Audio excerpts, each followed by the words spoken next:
اللہ کے رسول صلی اللہ علیہ وسلم کی ایک دعا مجھے بہت ہی پیاری لگتی ہے. وہ دعا جب میں نے فرسٹ ٹائم سیکھی تھی، آپ کو پتہ ہے نا میں نے کس سے سب سے پہلے قرآن پڑھا تھا؟ آپ میں سے کتنے لوگ مجھے جانتے ہیں؟ بہت کم لوگ ہیں. میری جو سب سے پہلی استاد تھیں وہ تھیں ہما نجم الحسن، اللہ تعالیٰ ان کے درجات بلند کرے اور ہم سب کو ان کے لیے صدقہ جاریہ بنائے. ان سے جب میں نے فرسٹ ٹائم قرآن سنا تو وہ قرآن کی پہلی ڈائمنشن تھی جو مجھے اس طرح سے نظر آئی کہ قرآن اس طرح سے بھی سمجھا جاتا ہے اور قرآن کی اس طرح سے بھی کوئی اہمیت ہوتی ہے. میں نے جو کورس کیا تھا وہ تقریباً اس وقت 18-19 منتھس کا تھا. اس کورس کے اندر انہوں نے ایک دعا سکھائی تھی اور وہ دعا مسنون دعا تھی. وہ دعا اس کورس کا حصہ تھی اور مجھے یاد کرنی تھی. کافی لمبی دعا تھی. آپ کو پتہ ہے ہم قرآن کی دعائیں یاد کر لیتے ہیں، مسنون دعا یاد کرتے کرتے کتنی مشکل ہوتی ہے. ہم یاد کر بھی لیں تو ہم کتاب بند کر کے پڑھنا شروع کرتے ہیں تو بھول جاتے ہیں، کتاب کھولتے ہیں تو فر پڑھنا شروع کر دیتے ہیں. لیکن وہ دعا انہوں نے سمجھائی ایسے، اس کے معنی الحمدللہ اتنے اچھے سمجھ آئے. اللہ تعالیٰ نے ان کو ذریعہ بنایا کہ وہ مفہوم آج تک میرے ذہن میں ہے. اور وہ واحد دعا ہے کہ میں جس وقت پڑھتی ہوں میری آنکھوں میں آنسو آ جاتے ہیں. کبھی کبھی آپ کتنا رونا چاہ رہے ہوتے ہیں، آپ کو آنسو نہیں آتے نا آنکھوں میں، پھر آپ رونی شکل بنا لیتے ہیں، اس لیے کہ اللہ کے رسول صلی اللہ علیہ وسلم نے کہا ہے جب دعا مانگو تو رو، اور اگر رونا نہ آئے تو کیا کرو؟ رونی شکل بنا لو. تو آج آپ کے بچے جو ہیں بات بات پہ رونی شکلیں بنا رہے ہوتے ہیں، آپ ان سے کہا کریں بیٹا یہ رونی شکل جائے نماز پر بیٹھ کر دعا مانگتے ہوئے بنانا، یہاں کام نہیں آئے گا وہاں کام آئے گا. تو اللہ کے رسول نے کہا ہے رونا نہ آئے تو روتی ہوئی شکل بناؤ. یہ جو دعا آتی ہے رسول اللہ صلی اللہ علیہ وسلم کی، اس میں رسول اللہ نے عبادت کو اور قرآن کو، عبادت کو پورے ایسنس میں دیکھیں، یعنی پوری زندگی عبادت مسلمان کی، یا بندگی آپ اس کو کہہ لیں. بندگی کو، عبادت کو رسول اللہ نے قرآن سے جوڑا ہے کہ انسان بندگی پر آ کیسے سکتا ہے، انسان کے 24/7 عبادت بن کیسے سکتے ہیں جب اس کی زندگی میں قرآن آ جاتا ہے. رسول اللہ نے دعا سکھائی اللہم انی عبدک بنت عبدک بنت امتک، اللہ میں آپ کا بندہ ہوں، آپ کے بندے کا بیٹا ہوں اور آپ کی بندی کا بیٹا ہوں. یا آپ اس کو جب اپنے فیمنن پروناؤن میں بولیں گی تو بیٹی ہوں آ جائے گا. یعنی پہلا ہی کلیم یہ ہے کہ اللہ میں ساری غلامی سے اپنے آپ کو آزاد کرتا ہوں. نہ صرف میں اپنے آپ کو کلیم کر رہا ہوں کہ میں آپ کا بندہ ہوں، اللہ میری ماں بھی آپ کی بندی اور میرے والد بھی آپ کے بندے، ہم تو پورا خاندان ہی جو ہے وہ آپ کی غلامی کے اندر ہے. پھر رسول اللہ نے سکھایا کیسے کہو ناصیتی بیدک، اللہ میری پیشانی آپ کے ہاتھ میں ہے. یعنی میں ہر تقدیر کا فیصلہ جو ہے اس کو مانتی ہوں. یہ جو پیشانی ہے، یہ جو آپ کا ماتھا جس کو ہوتا ہے، اس کو ہم سجدے میں زمین پر رکھتے ہیں اور سجدے کے لیے رسول اللہ صلی اللہ علیہ وسلم نے فرمایا کہ آپ کے 7 اعضاء جو ہیں وہ زمین کو ٹچ کرنے چاہیے. یعنی کہ آپ کیا ماتھا، آپ کی پیشانی، آپ کی ناک، آپ کے دونوں ہاتھ، دونوں گھٹنے اور دونوں پاؤں، تو یہ 7 اعضاء جو ہیں آپ کے، یہ آپ کے سجدے میں ٹچ کرنے چاہیے. ماتھا کسی کے سامنے رکھنا الٹیمیٹ عاجزی کا اظہار ہے. آپ کسی انسان سے بہت محبت کرتی ہوں اور آپ اس کے ساتھ کوئی زیادتی کریں اور پھر آپ اس کو سوری بولیں تو آپ کسی کے سامنے زمین پر اپنا ماتھا اور ناک تو نہیں رکھ دیتے نا. الٹیمیٹ عاجزی، ناصیتی بیدک، اللہ میری پیشانی آپ کے ہاتھ میں ہے. یعنی یہ جو میرا دماغ ہے، آپ کو پتہ ہے یہ آپ کا فرنٹ پہ فرنٹل لوب ہوتا ہے، جو آپ کا نروس سسٹم ہے، آپ کا فرنٹل لوب آپ کے نروس سسٹم کا یہ فرنٹ پر ہوتا ہے. اور سائنس کہتی ہے کہ آپ کے فرنٹل لوب میں ساری تھنکنگ پاور ہوتی ہے، آپ سوچتے سارا اپنے فرنٹل لوب سے ہیں. اور جب آپ اپنی پیشانی اللہ کے سامنے رکھتے ہیں تو کیا کلیم کر رہے ہیں؟ اللہ میرے ارادے، میری انٹینشنز، میری تھنکنگ، میرا تھنکنگ پیٹرن، میرا مائنڈ سیٹ، میرے پرسیپشنز، اللہ سب آپ کے کنٹرول میں ہیں اور میں آپ کے کنٹرول پر ایمان رکھتی ہوں. میں آپ کے حوالے اپنی انٹلیکٹ کو کرتی ہوں. اللہ سے یہ دعا کرنا ہے ناصیتی بیدک کہ اللہ میری عقل کو کس کے تابع کر دے؟ اپنے تابع کر دے. میں قرآن پڑھ کر اپنی عقل کے گھوڑے نہ دوڑاؤں، میں سنت سن کر اپنی پسند کے احکامات اس کے اندر سے نہ نکالوں. پھر آگے رسول اللہ نے سکھایا مادن فی حکمک، اللہ آپ کا فیصلہ میرے حق میں ہونے والا ہے یعنی ایمان کی میری زندگی میں جو بھی ہوگا وہ کون کرے گا؟ اللہ کرے گا. آپ نہیں دیکھتے کہ کئی مرتبہ آپ کی بہت اچھی پلاننگ ہوتی ہے لیکن آپ کی اس بہت اچھی پلاننگ کے باوجود آخری پوائنٹ پر آ کے آپ کے کام رک جاتے ہیں؟ ایسا ہوتا ہے نا. وہ کون روکتا ہے؟ اللہ روکتا ہے. اللہ اس میں آپ کی اور میری کوئی بہتری رکھ رہا ہوتا ہے. تو عاجزی کی انتہا ہے کہ اللہ تعالیٰ یہ جو میرے کام رک جاتے ہیں، ما دن فیہ حکمک، اس میں آپ ہی کا حکم ہوتا ہے. میرے ہر کام میں آپ کا فیصلہ ہوتا ہے. جیسے کوئی بہت محبت کرنے والا بچہ ہو، آپ اس سے بہت محبت سے پوچھیں کہ بیٹا آج تمہارے لیے میں افطاری میں کیا بناؤں، تو آپ کا بہت ہی محبت کرنے والا بچہ آپ سے کہے امی، میری پیاری امی، آپ میری امی ہیں، آپ سے بڑھ کر مجھ سے کون محبت کرتا ہے، آپ میری صحت کے لیے بہت اچھا سوچیں گی، آپ جو بنائیں گی اور اپنے ہاتھوں سے کھلائیں گی میں کھا لوں گا. آپ کو کتنا پیار آئے گا؟ آئے گا نا. تو اللہ تعالیٰ کے رسول صلی اللہ علیہ وسلم نے یہاں آلموسٹ ہمیں اسی انداز میں دعا سکھائی. اللہ پیارے اللہ، آپ کی میں بندی ہوں، آپ ہی کے حکم کے تابع میری عقل ہے، آپ نے ہی مجھے زندگی دی ہے، آپ کا جو فیصلہ ہوگا میں اس کو قبول کروں گا. آگے رسول اللہ نے کہا عدل فی قضاؤک، نہ صرف میں آپ کا فیصلہ قبول کر لوں گا، میرا یقین ہے کہ آپ کا جو فیصلہ ہوگا وہ عدل پر مبنی ہوگا، آپ میرے فائدے کی بات کریں گے. اور اپنے بچوں کو بچپن سے یہ چیز سکھانا کتنا ضروری ہے. آج کل کی اولادیں فزیکل امپرفیکشن کا کمپلیکس رکھنے لگ گئی ہیں. میرے بال ایسے نہیں ہیں، میری ناک ایسی نہیں ہے، میری آنکھیں ایسی نہیں ہیں، میرے ہونٹ ایسے نہیں ہیں، میرا کمپلیکشن ایسا نہیں ہے. اور ہماری اس آرٹیفیشل دنیا نے ہماری سب چیزوں کو، انوائرمنٹ کو آرٹیفیشل کر دیا ہے. تمہارے ہونٹ پتلے ہیں، بوٹاکس کرا لو، کیا مسئلہ ہے؟ تمہارے بال کرلی ہیں، کوئی بات نہیں، اسٹریٹننگ کروا لو، ایکسٹینسو کروا لو، کیراٹین پروٹین ٹریٹمنٹ کروا لو، کیا مشکل بات ہے؟ ہم اپنے آپ کو آرٹیفیشل کر رہے ہیں. کانٹینٹ رہیں جو اللہ نے دیا ہے، اللہ کا شکر ادا کریں. جیسا اللہ نے چہرہ بنا دیا اللہ کا شکر ادا کریں اور دل سے شکر ادا کریں اور آئینے کے سامنے کھڑے ہو کر کہیں اللہ میرا چہرہ، آپ کا فیصلہ. اللہ کا شکر ادا کریں کہ اللہ نے جس گھر میں پیدا کیا، اللہ میرے والدین، آپ کا فیصلہ.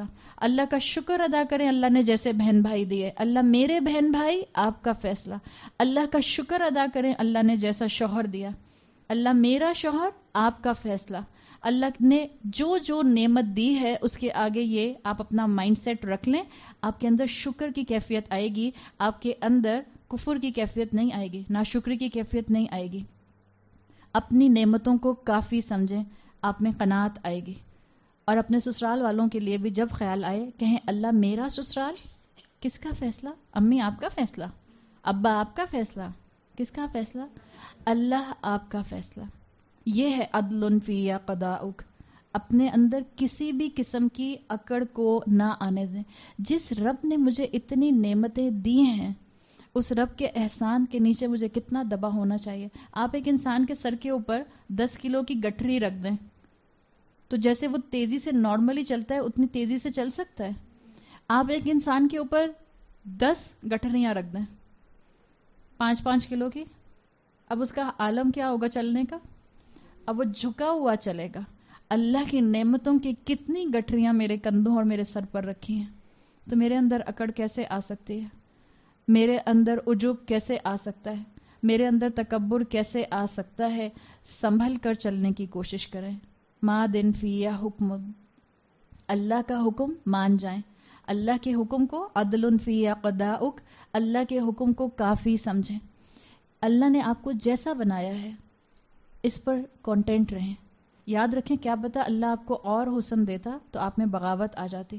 جیسے احادیث کے مفہوم میں آتا ہے، رسول اللہ صلی اللہ علیہ وسلم نے فرمایا کہ اللہ اگر کچھ لوگوں کا رزق بڑھا دے تو ان کے اندر غفلت آ جائے، وہ بھٹک جائیں. تو اللہ کا احسان کہ اللہ نے جتنی نعمتیں دی ہیں.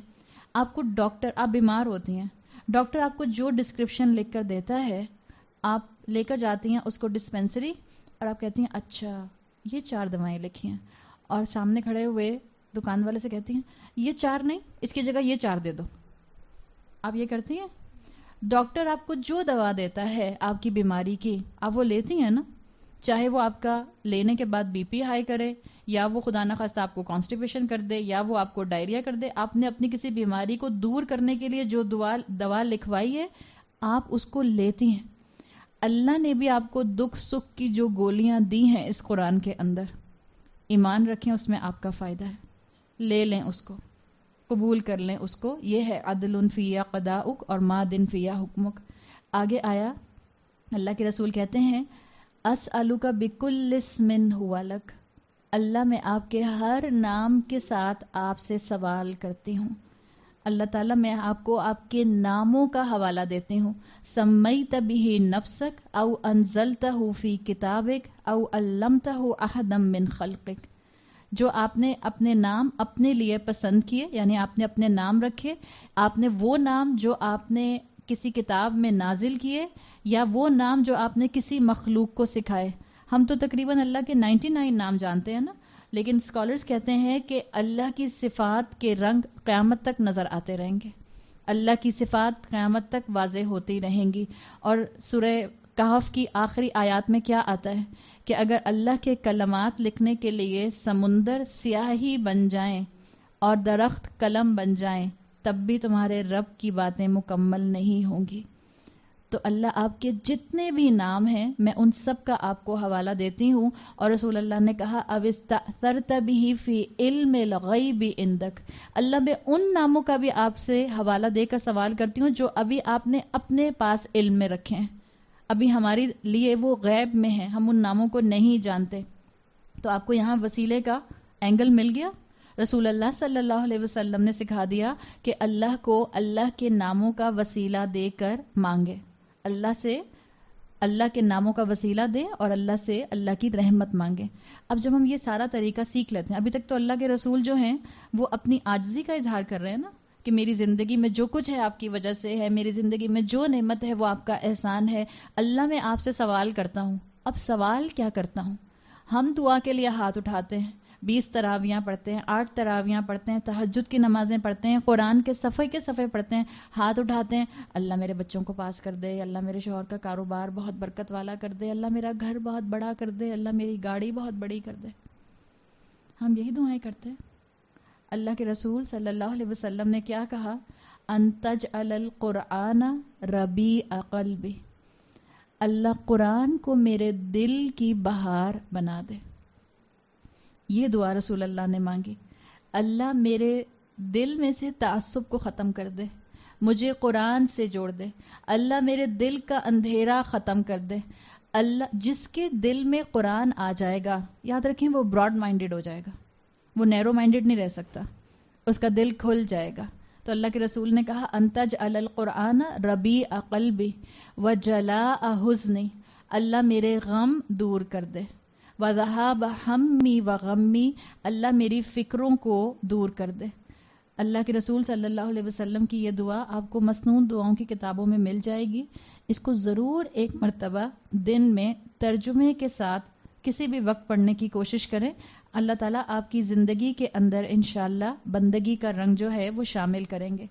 اللہ نے بندگی کے جو رنگ ہیں وہ مجھے اور آپ کو قرآن میں بھی انبیاء سے بہت سکھائے ہیں.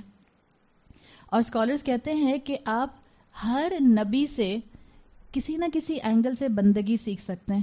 جیسے آدم علیہ السلام کی بندگی کیا سیکھ سکتے ہیں؟ آپ کی زندگی کا کیا اصول آدم علیہ السلام سے آنا چاہیے؟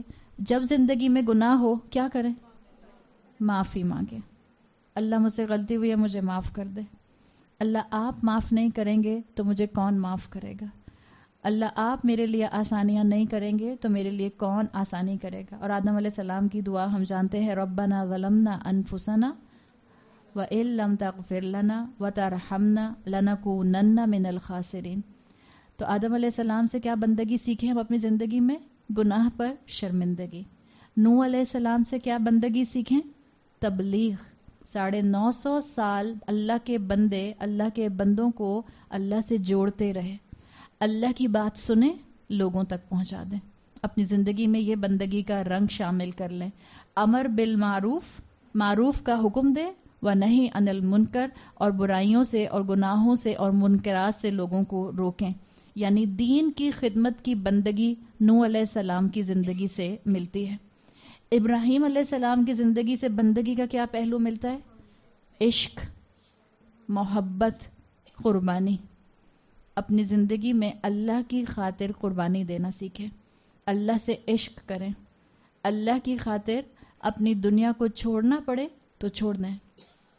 گھر بار چھوڑا، اپنا خاندان چھوڑا، اپنا علاقہ چھوڑا ابراہیم علیہ السلام نے، اپنے اللہ کے حکم پر اپنے بیوی بچے کو صحرا میں چھوڑا، اپنے اللہ کے حکم پر اپنے بچے کے گلے پر چھری چلانے کو تیار ہو گئے. یہ عشق تھا ابراہیم علیہ السلام کا. اللہ مجھے اور آپ کو بھی اپنی زندگی میں اللہ کا عشق نصیب فرمائے. موسیٰ علیہ السلام سے ہم نے کیا سیکھا؟ جس وقت اللہ جو حکم دے اس وقت کر لیں. موسیٰ علیہ السلام کو جب اللہ تعالیٰ نے وحی دی تھی پہلی کوہ طور کے اوپر، اور ان کے ہاتھ میں ان کا عصا تھا، تو اللہ تعالیٰ نے ان سے کیا کہا تھا؟ موسیٰ کیا کرو؟ چھوڑ دو، موسیٰ پھینک دو اس کو. موسیٰ علیہ السلام نے کیا کیا؟ پھینک دیا. اللہ نے کیا کہا؟ موسیٰ اٹھا لو. موسیٰ علیہ السلام نے کیا کیا؟ اٹھا لیا. موسیٰ علیہ السلام کی بندگی کیا ہے؟ جس وقت جو حکم سامنے آئے اس پر عمل کرنا شروع کر دیں. کوئی کمپیریزن تو نہیں ہے لیکن سمجھنے کے لیے. آج آپ کا اور میرا موبائل فون بالکل اسی پوزیشن پر ہے جیسے موسیٰ علیہ السلام کا عصا تھا. جب اللہ تعالیٰ نے کہا موسیٰ تمہارے ہاتھ میں کیا ہے، تو موسیٰ علیہ السلام نے کہا اللہ یہ میرا عصا ہے. اور پھر خود ہی بتانا شروع ہو گئے، اللہ اس سے میں اپنی بکریوں کو چراتا ہوں، اس سے میں ٹہنیوں کے پتے جھاڑتا ہوں. فائدے بتانا شروع کر دیے. وَلِيَ فِيهَا مَآرِبُ أُخْرَى، اور اس کے بہت سے اور فائدے بھی ہیں. آج ہمارا سیل فون، ہم قرآن کی کلاسز میں بھی آ جاتے ہیں تو ہمارا سیل فون ہمارے ہاتھ سے نہیں چھوٹتا ہے. ہم نماز کے لیے بھی کھڑے ہوتے ہیں، ایک سلام پھرتے ہیں، جلدی سے بلنکنگ لائٹ کو چیک کرتے ہیں، کس کا واٹس ایپ پر میسج آیا، کس نے میرا انسٹاگرام پکچر لائک کیا، کس نے اسنیپ چیٹ کے اوپر مجھے رسپانس کیا. ادھر سلام پھیریں گے، ادھر موبائل چیک کریں گے. اتنی لمبی تراویح پڑھ رہے ہیں تو کیسے موبائل فون سے ہم آدھے گھنٹے کے لیے دور رہ سکتے ہیں؟ تو جائے نماز پھر ہی الٹا کر کے رکھ دیتے ہیں، اور بعض دفعہ الٹا بھی نہیں، سیدھا کر کے رکھ دیتے ہیں، تاکہ جس وقت وہ بلنک کرے یا جس وقت میسج آئے پتہ چل جائے، تاکہ میں جلدی سے سلام پھیر کر دوبارہ سے میسج چیک کرنا شروع کر دوں. اللہ کا حکم جس وقت سنا، موسیٰ کی بندگی اس وقت عمل کرنا شروع کر دیا. اللہ جب کہے اس نعمت کو چھوڑ دو، چھوڑ دیں. اللہ جب کہے اس نعمت کو اٹھا لو، چاہے آپ کو اس میں نقصان نظر آ رہا ہو، اٹھا لیں. عیسیٰ علیہ السلام کی بندگی بچپن سے ماں کی گود سے اللہ کا عبد ہونے کا اظہار. انہوں نے اپنی ماں کی گود میں بولا تھا انی عبد اللہ، کریڈل میں بولا تھا، پنگوڑے میں بولا تھا کہ میں اللہ کا بندہ ہوں. حضرت مریم علیہ السلام کی زندگی سے کیا بندگی کا پہلو سامنے آتا ہے؟ حیا اور کامل توکل. جو اللہ نے کہا کرتی رہیں. مریم علیہ السلام اپنی زندگی میں بڑے بڑے دور سے گزریں. ان میرڈ بچی کا پریگننٹ ہو جانا کتنا بڑا امتحان، اور کتنے الزامات لگے، لیکن ثابت قدم رہی. اللہ پر توکل تھا. ان کو پتا تھا جس اللہ نے اس مشکل میں ڈالا ہے وہ مجھے رسوا نہیں کرے گا، وہ مجھے آنر دے گا. اور آج اللہ تعالیٰ نے ان کو دنیا کے بڑے مذاہب کے اندر مریم علیہ السلام کو آنر دیا. رسول اللہ صلی اللہ علیہ وسلم کی بندگی، آپ کی دن کی بندگی جو تھی وہ تھی المدثر کی شکل میں، اور آپ کی رات کی بندگی تھی المزمل کی شکل میں. یعنی وہ دن میں اللہ کے بندوں کو اللہ کا بندہ بنانے کی کوشش کرتے تھے، قم فانذر، اور رات میں کھڑے ہو کر اللہ کی عبادت کیا کرتے تھے، اور اتنی عبادت کیا کرتے تھے کہ آپ کے پیر سوج جایا کرتے تھے. یہ اللہ کے رسول صلی اللہ علیہ وسلم کی بندگی تھی. حضرت ابو بکر کی بندگی اطاعت. جس دن سے اسلام قبول کیا موت تک اپنی زندگی میں اطاعت کو شامل رکھا. حضرت ابو بکر صدیق رضی اللہ عنہ کے لیے آتا ہے رسول اللہ صلی اللہ علیہ وسلم نے اپنی زندگی کے آخری دنوں میں فرمایا تھا میں نے سب انسانوں کا حق ادا کر دیا سوائے ابو بکر کے. ابو بکر کے احسانات کا حق میں ادا نہیں کر سکتا. حضرت ابو بکر کی بندگی سافٹ ہارٹیڈنس، حلم تھا آپ کے اندر، نرمی تھی آپ کے اندر. حضرت عمر کی بندگی میں کیا نظر آتا ہے؟ اب بتائیں، آپ کو میں نے اتنی ساری چیزیں سکھا دیں. حضرت عمر کی بندگی میں کیا نظر آئے گا؟ جرت، انٹلیکٹ، فیصلہ کرنے کی صلاحیت، اور اس نے فیصلے کے اوپر عمل کرنے کی صلاحیت. حضرت عثمان کی بندگی میں کیا تھا؟ حیا کا پہلو. ایک مرتبہ ایک روایت میں آتا ہے رسول اللہ صلی اللہ علیہ وسلم سے صحابی بتاتے ہیں کہ ایک جگہ رسول اللہ صلی اللہ علیہ وسلم حضرت ابو بکر حضرت عمر کے ساتھ بیٹھے ہوئے تھے. آپ کی تھائی سے تھوڑا سا کپڑا ہٹا ہوا تھا، مکمل نہیں ہٹا ہوا تھا، تھوڑا سا ہٹا ہوا تھا. تو آپ جب بیٹھے ہوئے تھے تو حضرت ابو بکر آئے، آپ ویسے ہی بیٹھے رہے. حضرت عمر آئے، آپ ویسے ہی بیٹھے رہے. پھر بتاتے ہیں صحابی کہ حضرت عثمان آئے، رسول اللہ صلی اللہ علیہ وسلم فوراً اپنے آپ کو ڈھانک کر اور سیدھے ہو کر بیٹھ گئے. حضرت عثمان کی زندگی میں حیا کا پہلو بہت پرومیننٹ تھا. جی ہاں بالکل، بہت زیادہ ان کے حیا کا ذکر آتا ہے. حضرت علی کی بندگی کے لیے آتا ہے علم کا دروازہ تھے، علم کی اہمیت کو سمجھنے والے تھے، علم حاصل کرنے کا شوق رکھنے والے تھے. امام بخاری رحمہ اللہ کے لیے آتا ہے کہ علم اور تقوی ان کی زندگی کا مقصد تھا. بہت ینگ ایج سے علم حاصل کرنا شروع کر دیا تھا. ایک اسکالر ان کے لیے اپنی کتاب میں لکھتے ہیں کہ جس عمر میں لڑکے لڑکیوں کو تانکتے اور جھانکتے ہیں، امام بخاری علم کو تانکا اور جھانکا کرتے تھے، علم کے لیے اپنا وقت لگایا کرتے تھے. اور حضرت امام مسلم رحمہ اللہ آتے ہیں، ان کی زندگی کے لیے کہتے ہیں کہ ان کی بندگی کے اندر آرگنائزیشن تھی، بہت زیادہ انہوں نے آرگنائزڈ لائف گزاری. امام بخاری کے شاگرد تھے اور امام بخاری کے کام ہی کو انہوں نے لوگوں کی سوچ کے مطابق آرگنائز کیا. جبھی جو امام بخاری کی مسلم شریف ہے، اس کے اندر صحیح مسلم کے اندر آپ کو چیپٹرز جو ہیں وہ تھوڑے سے مختلف ملتے ہیں، جس کے لیے اسکالرز کہتے ہیں کہ انہوں نے لوگوں کی سوچ کے مطابق اس کو آرگنائز کیا. تو یہ آپ کو سرسری سا ایک پہلو دکھایا گیا ہے مختلف نیک لوگوں کا اور انبیاء کا. اب آپ کا اور میرا کام کیا ہے؟ اس میں سے کوئی نہ کوئی اپنے لیے عمل کا پہلو اٹھا کر ہم اپنی زندگی کے اندر بندگی کے اینگل کو لانے کی کوشش کریں. اگر اب تک میری زندگی میں گناہ تھے، اگر اب تک میری زندگی میں اللہ کی نافرمانی تھی تو گھبرائیں نہیں. اللہ کو اپنا وہ بندہ بہت پسند ہے جو اللہ کی طرف توبہ کر کے پلٹتا ہے. آپ نے وہ روایت اکثر سنی ہوگی رسول اللہ صلی اللہ علیہ وسلم سے، جو صحابہ بتاتے ہیں، حدیث کا مفہوم آتا ہے کہ ایک مسافر تھا جو اونٹ پر جا رہا تھا، صحرا میں سفر کر رہا تھا، اور اس کا سارا سامان اور اس کا کھانا پینا اونٹ پر تھا. تھوڑی دور سفر کیا، گرمی تھی، صحرا تھی، تپش تھی، تو تھک گیا. تو اس نے اپنے اونٹ کو ایک جگہ پر باندھا اپنی طرف سے اور سو گیا. سویا تو اس کی آنکھ لگ گئی. اب جب آنکھ کھلی، صحرا، دھوپ، گرمی، اور اس نے دیکھا کہ اس کا اونٹ غائب ہے جس پر اس کا پانی، کھانا اور سارا سامان تھا. وہ ایک طرف دوڑا، دوسری طرف دوڑا، تیسری طرف دوڑا، یہاں تک کہ وہ کافی عرصے تک دور تک دوڑ کر اپنے اونٹ کو ڈھونڈتا رہا. اس کو اپنا اونٹ نہیں ملا تو اس کو یقین ہو گیا کہ بس اب اس صحرا میں میری موت آئے گی، اس لیے اس کے پاس پانی کا ایک گھونٹ بھی نہیں تھا. اسی انتظار میں کہ میری موت کب آئے گی وہ بیٹھ گیا اور نا امید ہو کر بیٹھ گیا. اتنے میں سر اٹھا کر کیا دیکھتا ہے کہ اس کا اونٹ اس کے سامان سمیت اس کے سامنے کھڑا ہوا ہے. کیا یہ آدمی خوش ہوا ہوگا؟ آپ کو اسی خوشی کا اندازہ ہے؟ رسول اللہ صلی اللہ علیہ وسلم نے فرمایا، اللہ اپنے بندے سے، اس انسان کے جو اونٹ ملنے پر اس کو خوشی ہوئی، اللہ اس سے کہیں زیادہ خوش ہوتا ہے جب اس کا بندہ توبہ کر کے اس کی طرف پلٹتا ہے. اللہ سے اچھی امید رکھیں، اللہ سے کثرت سے دعا کریں، اللہ سے دعائیں مانگ کر اللہ کی بندگی میں آنے کی اللہ سے التجا کریں. اللہ میری اور آپ کی زندگی کو چلتا پھرتا قرآن، چلتا پھرتا اسلام اور چلتا پھرتا رسول اللہ صلی اللہ علیہ وسلم کی ذات کا اخلاق بنا دے. اللہ ہمارے لیے دین پر عمل کرنا آسان بنا دے، اور اللہ تعالی ہمیں ان مسلمانوں میں شامل فرمائے جن کو بغیر حساب کتاب کے جنت میں داخل فرمایا جائے گا. بارک اللہ لی ولکم فی القرآن الحکیم ونفعنی وإیاکم بآیاتی وذکر الحکیم.